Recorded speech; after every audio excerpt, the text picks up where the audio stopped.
ऐसी असमंजस की स्थिति रही तो आने वाले वक्त में चुनाव के दौरान में होगा क्या?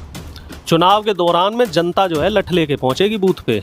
मतलब जनता बिल्कुल मजबूत होके बूथ पे पहुंचेगी। जिसके नाम कटे हुए होंगे कोराम होगा भाई साहब। आप ये समझ लीजिए पूरा कोराम होने वाला है इस बार। इस बार का चुनाव मैं आपसे कह रहा हूँ ना, बिहार की नहीं पूरे देश की राजनीति में क्रांतिकारी परिवर्तन करेगा और क्रांति होगी बिहार से। कोराम होने वाला है। जो आप ये कोराम शब्द का इस्तेमाल कर रहे हैं, किस तरीके का कोराम करवाएगी कांग्रेस? कांग्रेस नहीं करवाएगी, बीजेपी करवा रही है भाई साहब। आप सारा का सारा जो दोष है वो कांग्रेस के ऊपर क्यों मढ़ रहे हैं? आपने कहा ना कि अत्याचार के खिलाफ लड़ाई लड़ रहे हैं। सर आप ही बोल रहे हैं ना कि हम तो कोराम होगा, आप ही बोल रहे हैं ना। हम तो आपके हक हकूक के लिए लड़ रहे हैं भाई साहब। जो आपकी जवानों पे ताला बीजेपी ने डाल रखा है, हम तो आपकी भी आवाज बुलंद करना चाहते हैं। मीडिया खास तौर से जो गोदी मीडिया नहीं, जो मीडिया है उसकी जबान पे ताला लगा दिया है बीजेपी ने।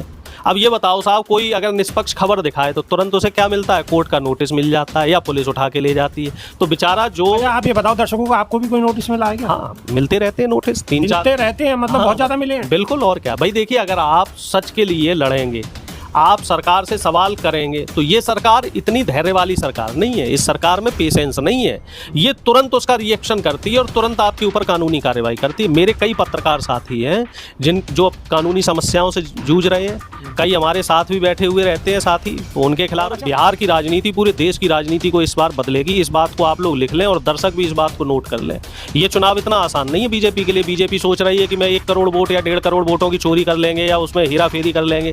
जैसे 65 लाख तो वोट इन्होंने काट दिए और बाकी ये कहते हैं कि लगभग 75 लाख के आसपास वोटों का एडजस्टमेंट हो रहा है विधानसभा के हिसाब से। आपके हिसाब से 65 लाख जो वोट चुनाव आयोग ने जो काटे हैं, वो किस तरफ के वो वोट कटे हैं या क्या? हमारी तरफ के कटे हैं। अच्छा। हाँ, वो तो चीजें आंकड़े उठा के देखो, पुरानी लिस्ट देखो, नई लिस्ट देखो, तो ज्यादातर उसमें दलितों के, अति पिछड़ों के और मुसलमानों के वोट काटे हैं इन्होंने। और उनकी दलील क्या है कि ये लोग अब यहाँ नहीं रहते, ये लोग बाहर रह रहे हैं, ये लोग यहाँ रह रहे हैं, ये लोग वहाँ रह रहे हैं। भैया बिहार में सबसे ज्यादा पलायन तो बिहार से। लोग बाहर नौकरी करने जाते हैं, कोई कॉन्ट्रेक्चुअल बेस पे नौकरी करता है, कोई भाई 2-4 महीने के लिए करता है, कोई व्यापार के लिए जाता है। तो उसमें आप क्या उसका वोट काट दोगे? भाई ये भी तो देखो, अगर उसका वोट वहाँ है तो क्या उसने कहीं और वोट बनवाया है? भाई मैं यहाँ दिल्ली NCR में देख रहा हूँ, जिन लोगों से मेरा आमना सामना होता है, जिन लोगों से मेरी बात होती है, ज़्यादातर जो लोअर मिडिल क्लास जो अपना छोटा दुकानें लगाते हैं, रेडी पट्टी का काम करते हैं, तो मैं उनसे ही पूछता हूँ कि क्या आपने यहाँ दिल्ली NCR में वोट बनवाया? तो वो सब ये कहते हैं भैया हमारा वोट तो बिहार में बना हुआ है, तो हम अपना 2 वोट वहाँ का वोट क्यों कटवाएंगे, क्योंकि लास्ट में तो हमें वहीं जाना है और आप उसका वोट काट रहे हैं। नमस्कार, स्वागत है आपका। मेरा नाम है विपिन बेबाक। हमारे साथ कांग्रेस के वरिष्ठ नेता अरुणेश यादव मौजूद हैं। स्वागत है अरुणेश जी। जी बहुत बहुत धन्यवाद। राहुल गांधी चुनाव आयोग पर निशाना साध रहे हैं और अब बिहार में जाके यात्रा कर रहे हैं, लेकिन चुनाव आयोग ने प्रेस कॉन्फ्रेंस की है और चुनाव आयोग स्पष्ट तौर पर कह रहा है कि ये सिर्फ भ्रमित करने वाली बातें हैं। तो आप और हमारे दर्शक और क्या उम्मीद कर रहे थे चुनाव आयोग से? अगर चुनाव आयोग इतना निष्पक्ष होता, इतना भोला होता, इतना सीधा होता, तो इतनी बड़ी धांधली ये जो सालों से चल रही है चलती? निश्चित तौर पे चुनाव आयोग को तो इस चीज़ पे आपत्ति होगी ही। जब कोई व्यक्ति रंगे हाथों पकड़ा जाता है तो कभी वो कबूलता है कि मैंने चोरी करी है? आप बताइए। छोटा बच्चा भी चोरी करता हुआ पकड़ा जाता है और माँ से कभी बोलता है कि मैंने चुराया, कुछ चुराया? सब मना करता है ना। तो वही चुनाव आयोग ने आज जो प्रेस कॉन्फ्रेंस करके जिस कॉन्फिडेंस में चीज़ों को मना किया, जिस कॉन्फिडेंस में दस्तावेज़ों को झूठ बताया है, तो उससे एक चीज़ बिल्कुल स्पष्ट हो गई है, जैसे कहते हैं ना, बिल्कुल शीशे की तरह साफ हो गई है कि चुनाव आयोग बीजेपी की कठपुतली बना हुआ है और बीजेपी के इशारों पे नाच रहा है। और जो ये धांधली हो रही है वोटों की, और इसमें जो बोगस वोट निकल रहे हैं कि एक पते पे 250-250, 300 वोट हैं, एक ही आईडी का वोटर अलग अलग राज्यों में वोट डाल रहा है, 0 मकान नंबर पे कई वोटर हैं, तो वो चीज़ें बहुत तस्वीर को क्लियर कर रहा है। और चुनाव आयोग जितना अपना रुख इस तरह से नकारात्मक रखेगा तो जनता उसको उतने ही स्पष्ट तरीके से समझेगी।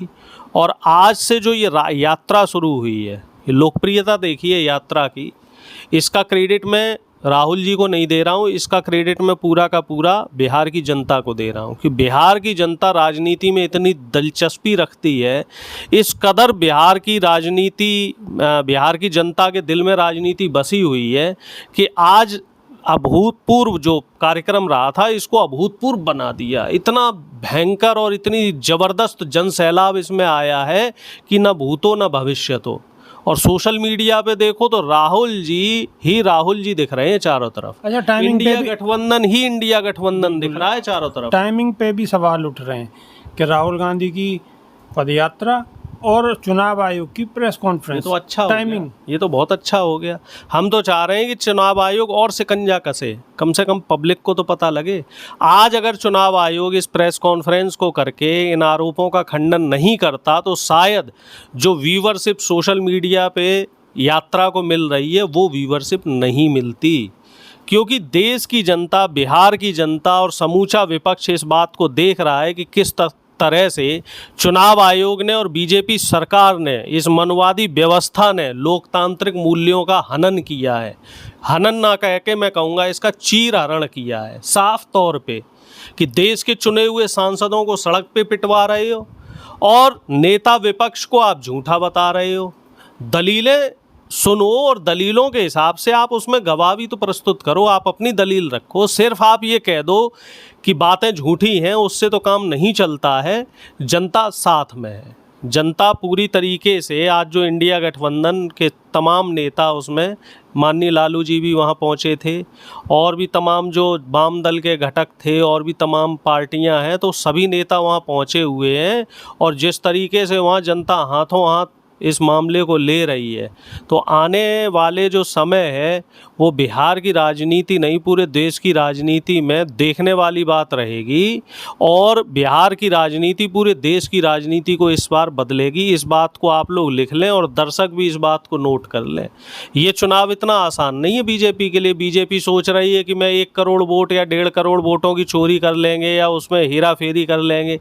जैसे 65 लाख तो वोट इन्होंने काट दिए और बाकी ये कहते हैं कि लगभग 75 लाख के आसपास वोटों का एडजस्टमेंट हो रहा है विधानसभा के हिसाब से। आपके हिसाब से 65 लाख जो वोट चुनाव आयोग ने जो काटे हैं, वो किस तरफ के वो वोट कटे हैं या क्या हमारी तरफ के कटे हैं? अच्छा, हाँ, वो तो चीज़ें आंकड़े उठा के देखो, पुरानी लिस्ट देखो, नई लिस्ट देखो, तो ज़्यादातर उसमें दलितों के, अति पिछड़ों के और मुसलमानों के वोट काटे हैं इन्होंने। और उनकी दलील क्या है कि ये लोग अब यहाँ नहीं रहते, ये लोग बाहर रह रहे हैं, ये लोग यहाँ रह रहे हैं, ये लोग वहाँ रह रहे हैं। भैया, बिहार में सबसे ज़्यादा पलायन तो बिहार से, लोग बाहर नौकरी करने जाते हैं। कोई कॉन्ट्रेक्चुअल बेस पे नौकरी करता है, कोई भाई 2-4 महीने के लिए करता है, कोई व्यापार के लिए जाता है। तो उसमें आप क्या उसका वोट काट दोगे? भाई ये भी तो देखो, अगर उसका वोट वहाँ है तो क्या उसने कहीं और वोट बनवाया है? भाई मैं यहाँ दिल्ली एनसीआर में देख रहा हूँ, जिन लोगों से मेरा आमना सामना होता है, जिन लोगों से मेरी बात होती है, ज़्यादातर जो लोअर मिडिल क्लास जो अपना छोटा छोटा दुकानें लगाते हैं, रेडी पट्टी का काम करते हैं, तो मैं उनसे ये पूछता हूँ कि क्या आपने यहाँ दिल्ली एनसीआर में वोट बनवाया? तो वो सब ये कहते हैं भैया हमारा वोट तो वहाँ बिहार में बना हुआ, तो हम अपना 2 वोट वहाँ का वोट क्यों कटवाएंगे, क्योंकि लास्ट में तो हमें वहीं जाना है। और आप उसका वोट काट रहे हैं। और उनसे पूछो कि भैया किस पार्टी को वोट देते हो? वो आरजेडी को वोट देते हैं, कांग्रेस को देते हैं, वाम दल को देते हैं। और अब उन लोगों से बात हो रही है तो वो कह रहे हैं कि जी हमारा वोट काट दिया। तो ये जो 65 लाख वोट काटा है चुनाव आयोग ने, ये निश्चित तौर पे विपक्ष को नुकसान और विपक्ष को माइनस करने के लिए किया है। हालांकि आपका कहना ये कि इंडिया गठबंधन का वोट काटा है। बिल्कुल। और यहाँ पे एक चीज़ और देखने वाली है, सुप्रीम कोर्ट ने संज्ञान लिया है सर। सुप्रीम कोर्ट ने कहा है कि इसमें नोटिफिकेशन चुनाव आयोग द्वारा जारी किया जाए और उस नोटिफिकेशन के आधार पे जनता को सुनिश्चित किया जाए। इस बात को अभी देखो कोई बता नहीं रहा है कि जो वोट काटे गए हैं उनके पीछे क्या तथ्य हैं, क्या आधार हैं, और उनके नाम वोटर लिस्ट में जोड़े जाएं, क्योंकि ये सही समय नहीं है वोटों को काटने का। अगर आपको वोट काटने, चुनाव के बाद इस प्रक्रिया को कीजिए। ये सुप्रीम कोर्ट की तरफ से गाइडलाइन। अच्छा प्रोफेसर, एक बात और बताइए दर्शकों को कि जिस हिसाब से चुनाव आयोग अड़ा हुआ है और राहुल गांधी पदयात्रा कर रहे हैं, पदयात्रा पूरी भी होगी जितने दिन की भी यात्रा, 16 दिन की यात्रा है। लेकिन अगर ऐसी असमंजस की स्थिति रही तो आने वाले वक्त में चुनाव के दौरान में होगा क्या? चुनाव के दौरान में जनता जो है लठ लेके पहुंचेगी बूथ पे। मतलब जनता बिल्कुल मजबूत होके बूथ पे पहुंचेगी। जिसके नाम कटे हुए होंगे कोहराम होगा भाई साहब। अच्छा। आप ये समझ लीजिए पूरा कोहराम होने वाला है इस बार। इस बार का चुनाव मैं आपसे कह रहा हूँ ना, बिहार की नहीं पूरे देश की राजनीति में क्रांतिकारी परिवर्तन करेगा और क्रांति होगी बिहार से। कोहराम होने वाला है। जो आप ये कोहराम शब्द का इस्तेमाल कर रहे हैं, किस तरीके का कोहराम करवाएगी कांग्रेस? कांग्रेस नहीं करवाएगी, बीजेपी करवा रही है भाई साहब। आप सारा का सारा जो दोष है वो कांग्रेस के ऊपर क्यों मढ़ रहे हैं? आपने कहा ना कि अत्याचार के खिलाफ लड़ाई लड़ रहे हैं सर, आप ही बोल रहे हैं ना कि हम तो कोराम होगा, आप ही बोल रहे हैं ना हम तो आपके हक हकूक के लिए लड़ रहे हैं भाई साहब। जो आपकी जवानों पे ताला बीजेपी ने डाल रखा है, हम तो आपकी भी आवाज बुलंद करना चाहते हैं। मीडिया, खास तौर से जो गोदी मीडिया नहीं, जो मीडिया है उसकी जबान पे ताला लगा दिया है बीजेपी ने। अब ये बताओ साहब, कोई अगर निष्पक्ष खबर दिखाए तो तुरंत उसे क्या मिलता है? कोर्ट का नोटिस मिल जाता है या पुलिस उठा के ले जाती है। तो बेचारा जो अच्छा, आप ये बताओ दर्शकों को, आपको भी कोई नोटिस मिला है क्या? हाँ, मिलते रहते हैं नोटिस, 3-4 मिलते रहते हैं, मतलब हाँ, बहुत ज्यादा मिले हैं। बिल्कुल, और क्या भाई। देखिए, अगर आप सच के लिए लड़ेंगे, आप सरकार से सवाल करेंगे, तो ये सरकार इतनी धैर्य वाली सरकार नहीं है। इस सरकार में पेशेंस नहीं है।